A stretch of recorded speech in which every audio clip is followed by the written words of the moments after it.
Hai, masih bersama saya, Mr. Z bicara. Tentu saja bicara tentang kebenaran berdasarkan fakta, data, dan realita.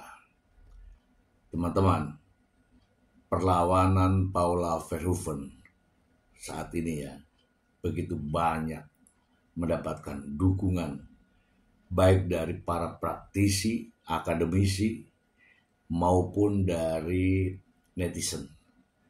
Ya, terutama para kaum perempuan. Mengapa?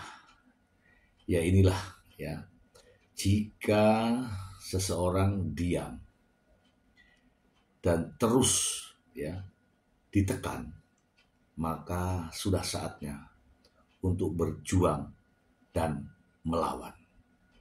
Saya ada sebuah berita, saya ingin bacakan untuk Anda sebelum nanti ada beberapa video yang memberikan motivasi, dorongan, support kepada Paula Verhoeven. Kita langsung saja ke sumbernya. Dari Radar Bali, Paula Verhoeven bangkit dan melawan. Baim Wong terancam kehilangan hak asuh anak. Saya bacakan saja ya. Denpasar, Radar Bali, Jawa Pos. Perseteruan antara mantan suami istri Baim Wong dan Paula Verhoeven kian memanas. Paula Verhoeven yang tak terima dituding berselingkuh dengan Niko Surya akhirnya mengambil jalur hukum. Seringkali disudutkan oleh tudingan perselingkuhan yang membabi buta, Paula Verhoeven akhirnya bangkit melawan. Perlawanan Paula Verhoeven semata-mata untuk memulihkan nama baiknya yang terlanjur rusak akibat pemberitaan yang berkembang. Setelah sebelumnya melaporkan Hakim Pengadilan Agama Jakarta Selatan ke Komisi Yudisial, Paula Verhoeven kini melaporkan Baim Wong ke Komnas Perempuan. Laporan terhadap Baim Wong tersebut karena Paula Verhoeven menerima KDRT selama menjadi istrinya. Tak hanya soal KDRT, ia juga merasa didiskriminasi oleh pemberitaan yang ada tentang perselingkuhannya. Kabarnya, Paula Verhoeven mengatasi 4 bukti. mengantongi 4 bukti kekerasan yang dialaminya. Dan bukti tersebut sebagai senjata mempidanakan Baim Wong. Laporan Paula Verhoeven tentu saja akan mempengaruhi hak asuh anak ke depannya. Jika ia mampu membuktikan bahwa Baim Wong melakukan KDRT dan meneruskan laporan ke kepolisian, maka peluang Paula Verhoeven untuk memiliki hak asuh anak akan lebih besar ke tangannya. Laporan Paula Verhoeven sedikit tidak dinilai mampu mempengaruhi hak asuh anak.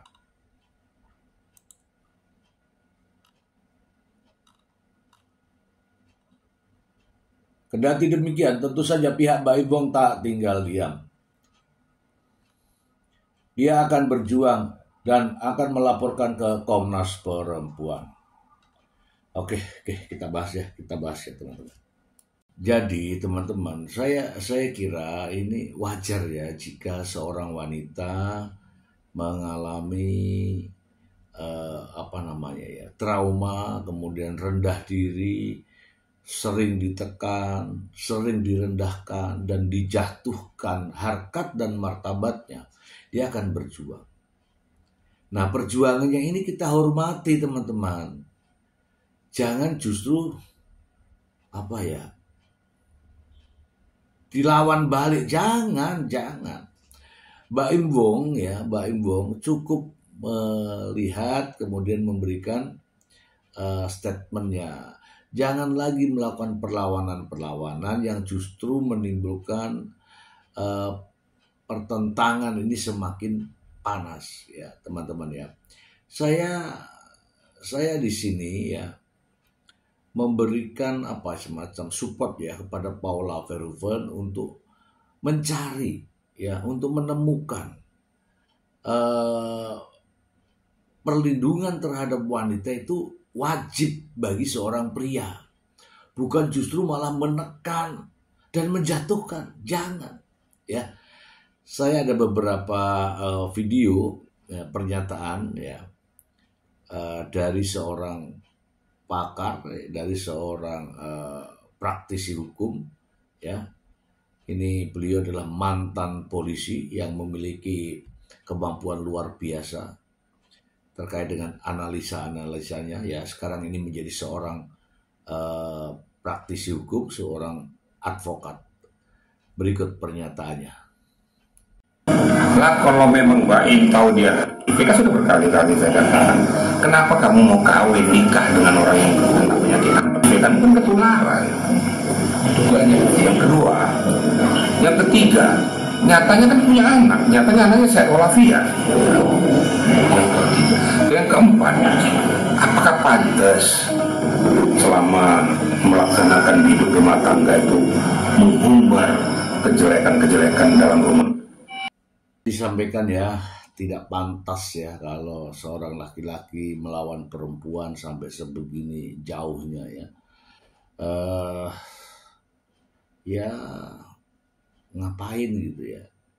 Ya, mari kita simak lagi. Lah kalau memang Mbak Im tahu dia, kan sudah berkali-kali saya katakan, kenapa kamu mau kawin nikah dengan orang yang kena penyakit hepatitis kan ketularan.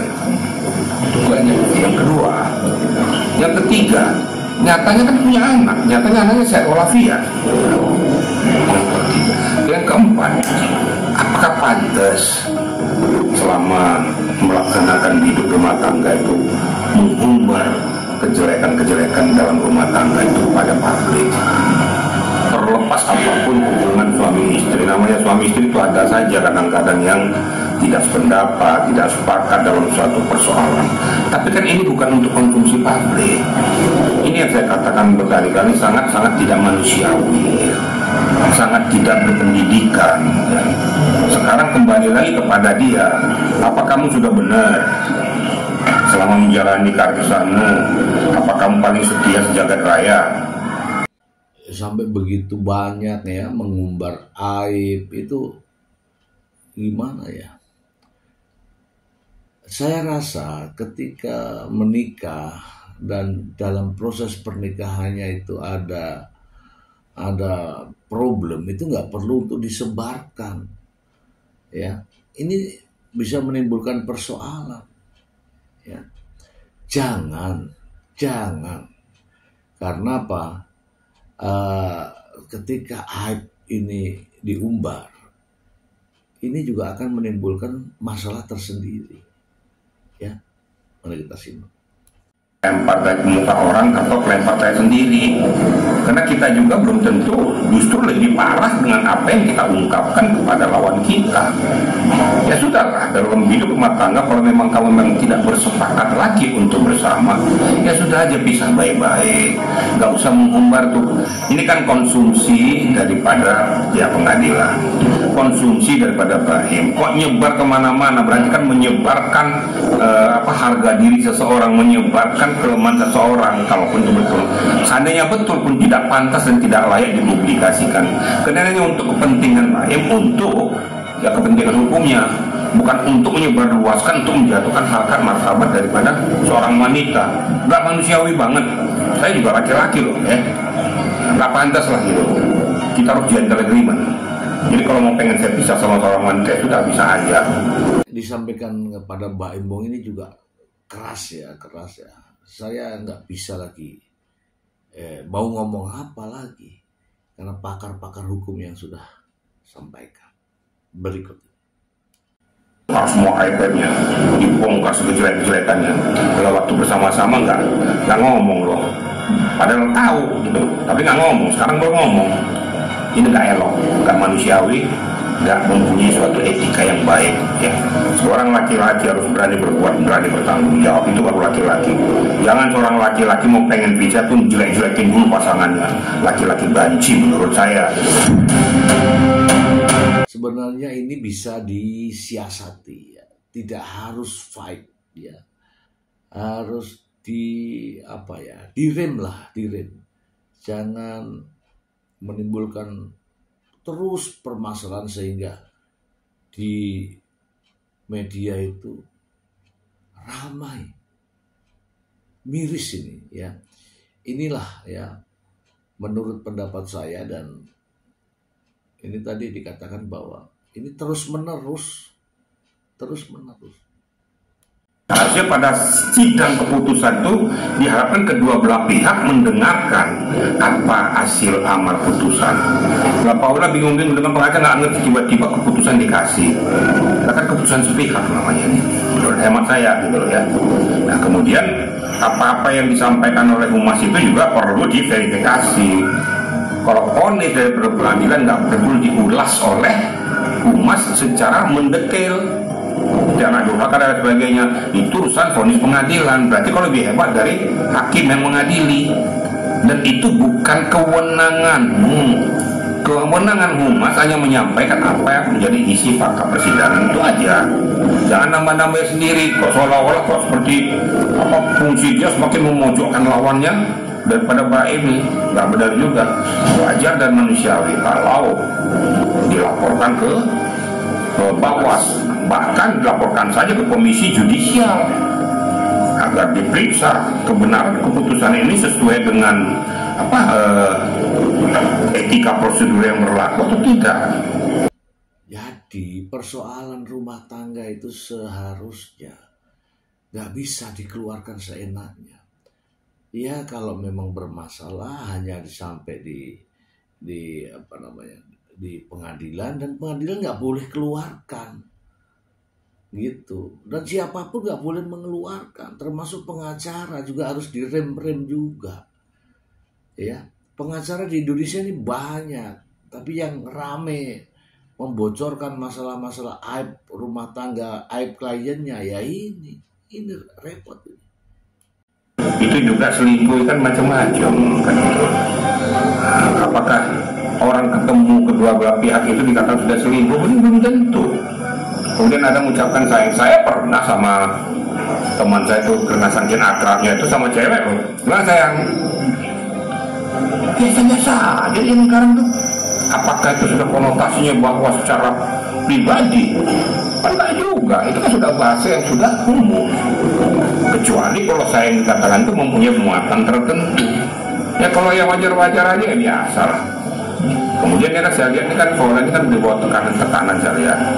Ya, walaupun demikian saya tidak pernah membela seseorang kalau memang pernah melakukan kontak hubungan komunikasi dengan seseorang secara tertutup, ya apalagi menjurus pada suatu hal ini juga tidak layak juga, tidak elok. Saya kan laki-laki.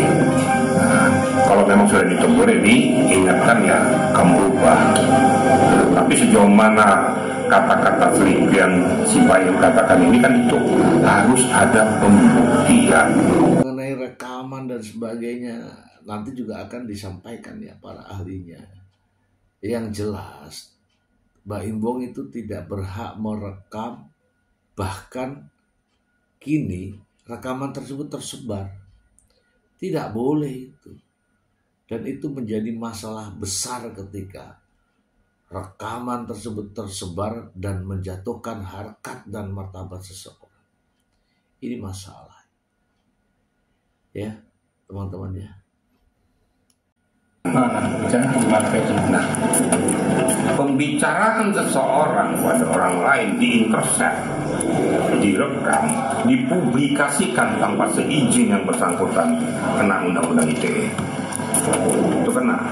Yang mempunyai hak kewenangan untuk mengintercept ataupun merekam segala bentuk pembicaraan ya, itu adalah lembaga negara yang diberikan kewenangan oleh negara.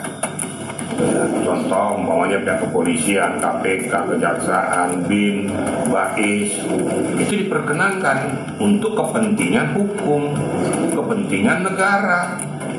Tapi kalau untuk kepentingan pribadi tidak dibolehkan. Dan saya juga masih punya satu buah berita ya. Berita ini masih terkait tapi dari sumber yang berbeda. Saya akan membacakan langsung ya informasi ini kepada Anda dari sumbernya berikut ini. Dari Suara.com. Ya, dari Suara.com. Jelekan Paula Verhoeven soal hubungan suami istri, Mbak Imbong disemprot look Mansardi. Wah, ini apa ini, ada suami istri nih. Paula Verhoeven menindaklanjuti isu kekerasan dalam rumah tangga dalam pernikahannya dengan Mbak Iwong. Menurut keterangan dari pihak kuasa hukum, Paula Verhoeven menerima KDRT selama 2 tahun terakhir, baik secara fisik, psikis, seksual maupun ekonomi. Terkait kekerasan fisik, jejak digital mendorong Paula Verhoeven demi konten sempat diperbincangkan. Terkait kekerasan ekonomi, sikap Mbak Iwong yang dituding pelit telah disorot sejak beberapa waktu yang lalu. Sementara terkait dengan kekerasan psikis, ucapan-ucapan Mbak Iwong yang menyakitkan dianggap sebagai bagian dari kekerasan verbal. Lantas bagaimana dengan kekerasan seksual? Menurut penelusuran yang dilakukan per Kamis 1 Mei 2025, tidak ditemukan bukti yang kuat diduga kekerasan seksual yang diterima Paula Verhoeven. Namun, selama nikah, Mbak Iwong dan Paula Verhoeven sempat mendapatkan pernyataan sensitif mengenai hubungan suami istri. Meski begitu, ada Raffi Ahmad yang menjadi sasaran pertanyaan sama seperti yang dialami oleh Mbak Iwong dan Paula Verhoeven. Oh, ini terkait dengan wawancara itu ya, teman-teman ya. Ini teman-teman bisa langsung saja ke sumbernya ya. Ini ada sesi entertainmentnya ya. Langsung saja kita bahas ya teman-teman ya. Teman-teman, Paula Verhoeven melaporkan kaitannya dengan KDRT ya, KDRT ke Komnas Perempuan. Oke lah. Saya hanya mau membahas mengenai KDRT-nya ya. Yang namanya kekerasan dalam rumah tangga itu teman-teman, bukan hanya sekedar kekerasan fisik, tapi ada juga kekerasan yang lain ya. Pertama yang dibahas adalah kekerasan fisik, itu kekerasan yang terlihat ya. Secara kasat mata sudah terlihat, ada luka, ada rasa sakit dan sebagainya. Kemudian kekerasan psikis. Nah, ini yang berbahaya. Kekerasan psikis itu rasa apa yang dirasakan oleh seseorang ketika perasaan dan hatinya tidak nyaman atas perlakuan pasangannya, maka itu dinamakan kekerasan psikis. Memang tidak nampak ya teman-teman, tapi dirasakan di dalam hati ya. Kemudian ada kekerasan seksual ya. Kekerasan seksual tentu saja macam-macam juga. Ya, ada yang ya pasangan ini minta yang aneh-aneh ya. Kemudian dengan cara yang aneh, kemudian dengan ya menimbulkan lawannya ya merasa tersiksa ya karena adanya kekerasan seksual. Dan yang keempat adalah penelantaran rumah tangga. Ini penelantaran rumah tangga bukan karena ditelantarkan, bukan ya. Misalnya ya tidak dikasih uang ya, terus kemudian dikata-katain ya, itu juga masuk dalam kategori penelantaran. Oke teman-teman, mungkin teman-teman bertanya-tanya nih, kenapa saya pakai dasi? Ini adalah jimat ya teman-teman ya. Mungkin yang tahu, yang kenal dasi ini ya, seluruh Indonesia juga tahu. Yang kenal dasi ini adalah dasi jimat. Artinya dasi ini punya sejarah. Ya punya sejarah. Wah, waktu itu ya beberapa tahun yang lalu ini punya sejarah ya. Ini masih ada dan masih kelihatan keren ya. Ini karena saya pakai itu mengingat kembali ya masa zaman dulu ya. Ini sudah puluhan tahun yang lalu ya teman-teman ya. Ini ada lambangnya. Dulu kalau orang pakai dasi ini ya keren banget. Dulu ya kan, sekarang mah biasa aja. Oke teman-teman, jadi saya secara pribadi akan terus memberikan support ya kepada Paula Verhoeven, diminta atau tidak. Ya ini kebanyakan kan saya sendiri secara pribadi tidak kenal, namun secara persoalan ya, secara masalah ya, saya sangat paham ya. Langkah-langkah yang diambil sangat-sangat paham. dulu ya, saya gini cerita dulu. Ya, kita juga pernah menangani hal-hal semacam ini, ya. Bahkan lebih besar lagi. Ini mah persoalan kecil, ya. Bahkan lebih besar lagi daripada ini. Dan alhamdulillah kita bisa menyelesaikan dengan baik. Itu saja teman-teman. Semoga informasi ini bermanfaat. Terima kasih banyak. Bye.